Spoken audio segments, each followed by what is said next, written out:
الحاكم الحقيقي لمصر هما محلات الأكل، شئنا أم أبينا. بالمناسبة طبعا أنا ما بنصحش حد يشتري من اللي بيعدي في الشارع ويبيع البضاعة، لأن كتير كنا بنجرب نجيب من اللي بينزل أو بينادي في الشارع على بضاعته أو بيعدي وبيطلع الأكل بجودة وحشة. غالبا حضرته بعد ما خلص بيع أكله في المحل او بعد ما باع احسن الاكل بتاعه في المحل بقى شوية بايظين، فراح للي مش قادر ينزل يجيب اكل يديله زبالة الاكل بتاع اليوم برخص التراب. يعني مش كفاية ده بيبقى قاعد مش قادر ينزل، كمان يديله اوحش اكل عنده. انا واحد صاحب محل مش عايزة اكلك، هتلوي دراع اكلك بالعافية؟ المحلات على قفا من يشيل. ده بقى كلام انكل افخاي. معلش، لو محل الاكل مش عايز يديكي الاكل كويس هو حر، عشان بقى ما تنرفزش ولا انفعل ولا اتغاظ ولا اتضايق ولا اشن العداء. هو انتي صاحبة المحل يا خلود؟ لا يا انكل. طيب الراجل مش عايز ياكلنا، بيدينا الاكل وحش عشان ما ناكلش من عنده، نروح نتخانق معاه ونبلطج عليه ونجبره ياكلنا بالعافية؟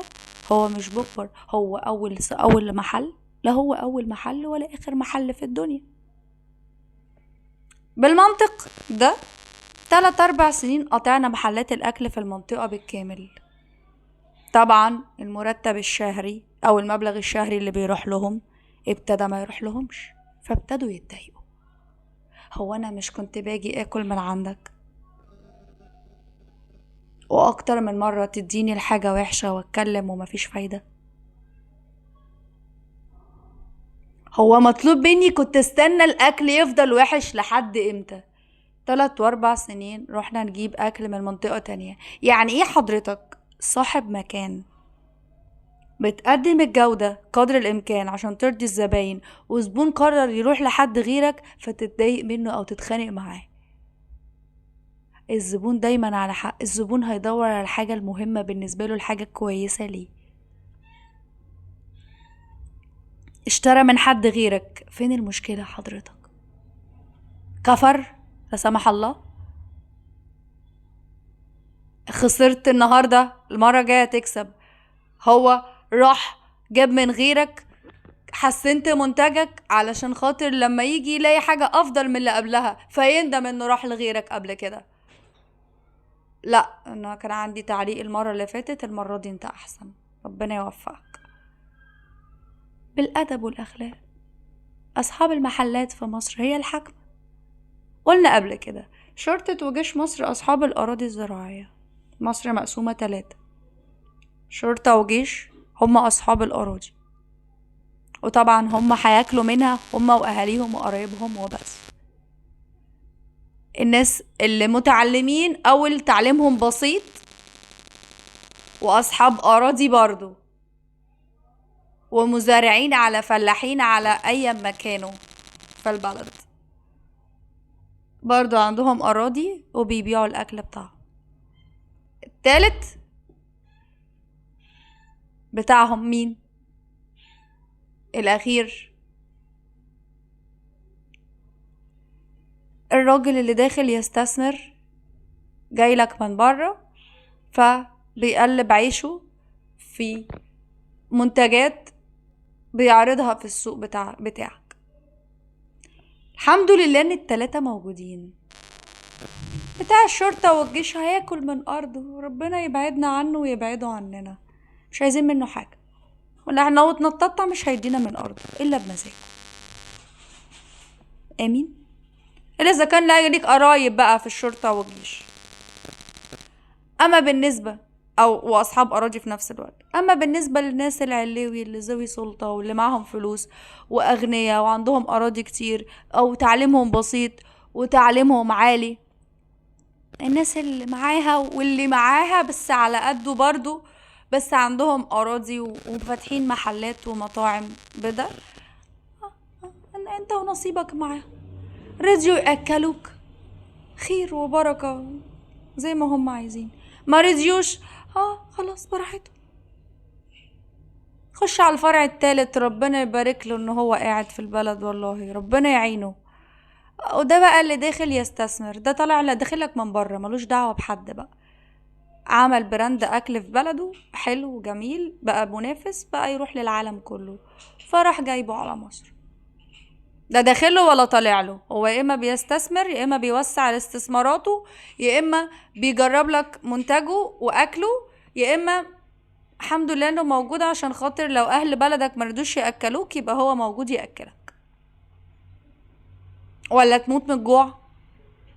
ده داخل يستثمر ومش عايز حاجه. هتلاقي مثلا مين دول؟ كارفور وكنتاكي. ده راجل داخل مش عايز فلوس اصلا، داخل فاتحها لله.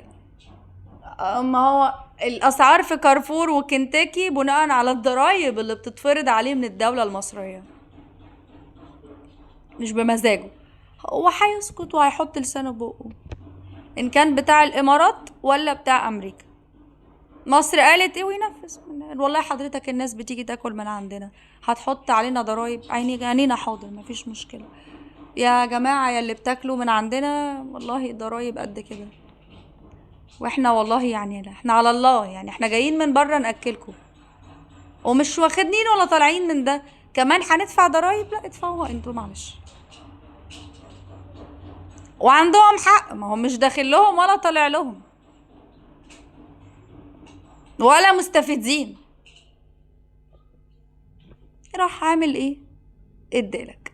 افهم انا بقى ليه محلات الاكل اللي انا بشتري من عندها اتضايقت لما رحت اجيب من المحلات التانية، اما قطعتها لسنتين 3. هو مش سكان المنطقة اللي انا ساكنة فيها دول كانوا متفقين علشان خاطر يمشوني انا واهلي من البيت، مع ان انا صاحبة بيت هنا وليا في البيت هنا وليا في الارض هنا؟ مش اتفقوا معا ان هم يمشوني من البيت وجوم ياخدوا بشقتي بلطجة؟ خير يا رب. يعني مفترض منكم انكم تكونوا عايزين ترموني برا بيتي وبتتاجروا في المخدرات وتأذوني وتدمروني، ومطلوب مني اروح اجيب منكم اكل كمان من محلاتكم، اكل كمان؟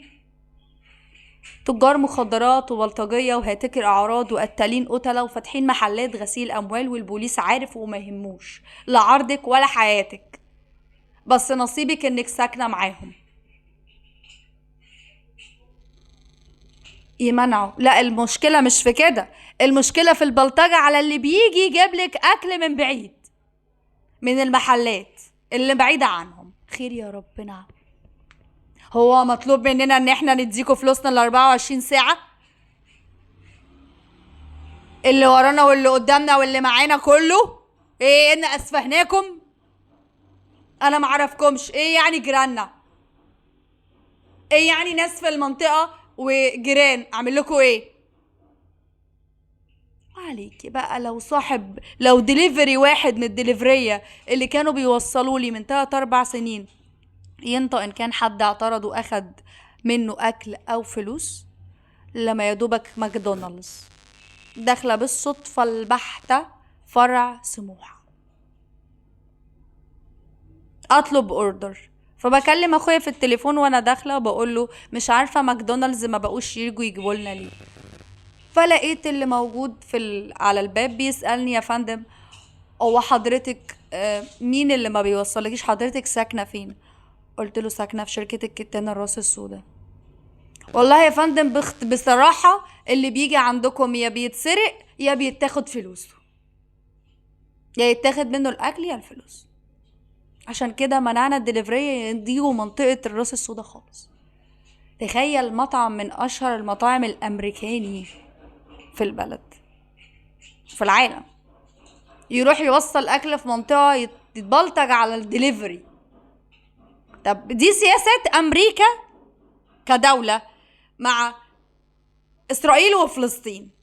الدليفري اللي زيه زيك مصري شبهه شبهك، او المواطن اللي شغال هناك، او الراجل صاحب المكان اللي ممكن يكون نصيبه جابه انه امريكاني وجايز مش عاجب سياسته، مش عاجبه سياسة بلده بس ما يقدرش يتكلم، شبه كده الضابط المصري بتاعك لو مش عاجبه حاجة في البلد ما يقدرش يتكلم، ذنبه ايه انك تبلطج عليه وتاخد فلوسه وحاجته؟ هل ده اللي جونجي اللي كان رافع السلاح على الفلسطينيين والصهاينة هناك، او الفلسطينيين والعراقيين هناك؟ شفته بعينك؟ لا. طب بتعمل كده ليه؟ وعديك بقى.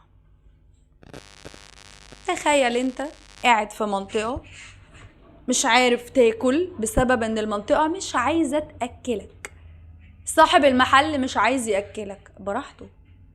يروح صاحب المحل يبلطج على المحلات اللي انت بتجيب منها عشان ما يديكش اكل بتاع ايه؟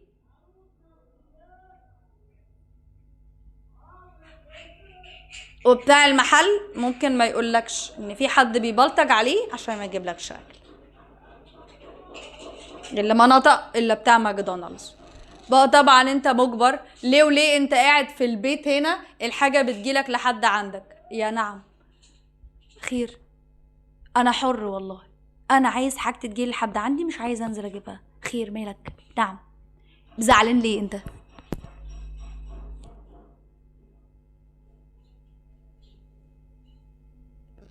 سكان منطقة الكتان هم اصحاب المنطقة واصحاب الشارع واصحاب البيوت واصحاب البلد، ونموت احنا. اي حد يجي جايب اكل شرب لبس زيارة يتقدم لي يتأذي، ومطلوب مني احب المنطقة واحب مصر. ده بالاسم جرين.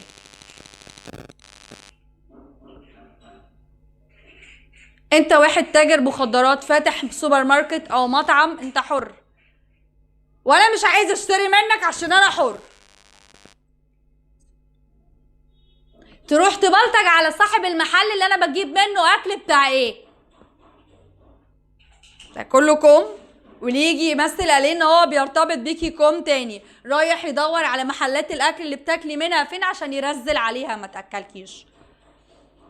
عايز يمارس الجنس معاكي مقابل ما ياكلك، فيروح يشوف بتاع المحل اللي انت بتاكلي منه، لحظه ما انت تقولي له لا مش هنام معاك، عشان يرزل على بتاع المحل ما ياكلكيش في وقت ما انت ما ترضيش تعملي علاقه معاه، عشان لو يدراع انك تدفعي جسمك مقابل ما تاكلي. ده القذاره اللي بقابلها في مصر من 2013. ناس هاتكه عرضي مقعداني 4 ايام ملط من غير اكل ولا شرب عشان توافقي تمارسي الجنس معاهم. دي وحشيه. هي دي مصر المفترض مني احبها؟